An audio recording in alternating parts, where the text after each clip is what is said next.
Nadakpan sa kapulisan sa Mabolo Police Station 4, Cebu City Police Office ang usa ka high-value individual atol sa gipahigayong buy-bust operation sa Sitio Marna, Barangay Mabolo, syudad sa Subo niadtong Martes sa gabii, November 25.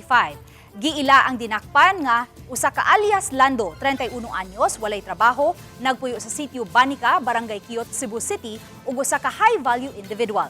Nasakmitan ang suspitsado og 250 grams nga shabu nga nagkantidad og 1.7 million pesos. Sa impormasyon sa Mabolo Police Station 4, ang suspitsado mo'y sagad itudlo sa mga nadakpan nga tinubdan sa illegal nga drogas. Matud pa, dinagko ang duwa sa suspect sa illegal nga drogas diin makadispose kini og 100 grams nga shabu kada semana. Gisubay sab sa kapulisan kung ang suspitsado nadakpan na kaniadto. Kasong kalapasan sa Republic Act 9165 at pasaka batok sa dinakpan.